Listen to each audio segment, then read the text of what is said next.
Paris-Alger, une nouvelle crise menace la visite d'Abdelmadjid Tebboune à Paris.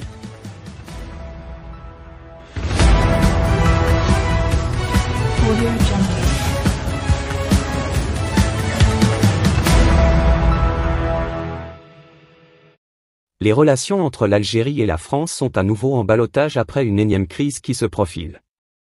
La dernière résolution sur les droits de l'homme en Algérie votée au Parlement européen ne passe pas à Alger, et c'est la France qui est tenue pour responsable.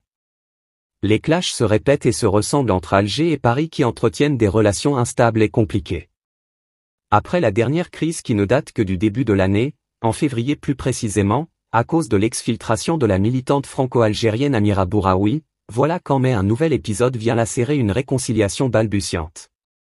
Et pour cause, la crise d'Amira Bouraoui pour laquelle l'Algérie a utilisé des mots extrêmement forts, notamment celui de la violation de la souveraineté nationale, a causé le report de la visite du chef d'État algérien Abdelmadjid Tebboune en France pour relancer sa carrière politique et se doter d'un coup d'avance pour la présidentielle de 2024. En amont de cette visite attendue, le régime kaki a ameuté des Algériens de France pour manifester pour la junte en place et insulter, en passant, le Maroc et ses symboles. Un coup de com' au service du candidat Tebboune. Le régime d'Alger a vite compris qu'il n'était pas dans ses intérêts de brouiller ses relations avec la France qui a fait tant de concessions pour amadouer les dirigeants algériens. C'est la France qui est venue à la rescousse de l'Algérie lorsque celle-ci était menacée d'être inscrite sur la liste des pays contribuant à entretenir la machine de guerre russe en Ukraine. Malgré la sévérité des reproches faits dans l'épisode Amira Bouraoui, il fallait maintenir la visite du président algérien à Paris. Reportée une première fois, puis fixée à mai, elle a été reportée au mois de juin. Seulement, un nouveau psychodrame est venu malmener les relations de haute voltige qui caractérisent la France et l'Algérie.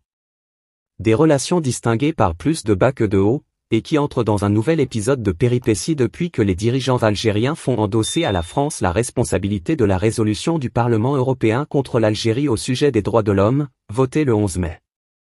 Alger est furieuse non seulement contre le Parlement européen, mais surtout contre les députés macronistes qui siègent à l'institution de Strasbourg, dans un contexte de réchauffement des relations entre l'Algérie et la France et au moment où les deux pays préparent difficilement la visite du président Tebboune à Paris, reconnaît le site d'information algérien TSA, proche du pouvoir. Le média qui cite des sources anonymes et proches de l'actuel secrétaire général du ministère algérien des Affaires étrangères, Amar Bellani, qui rêvait un temps de remplacer Ramtan Lamamra en tant que chef de la diplomatie algérienne.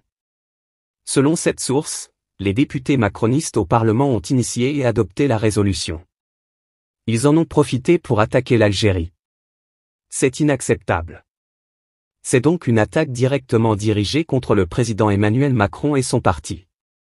Pour se défendre, l'Algérie a adressé une réponse à travers son Parlement pour remettre en cause la crédibilité des élus du Parlement européen, accusés de corruption dans l'affaire du Qatargat.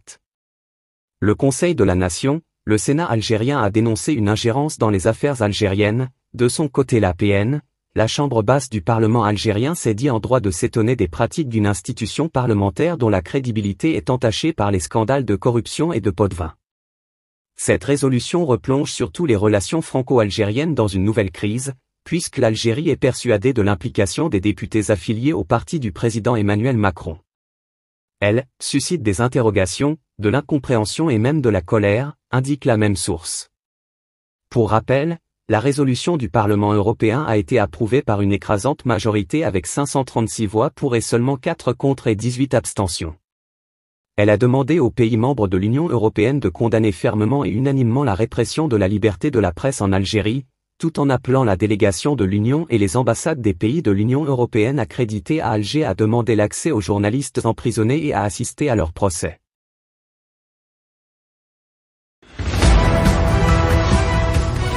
Audio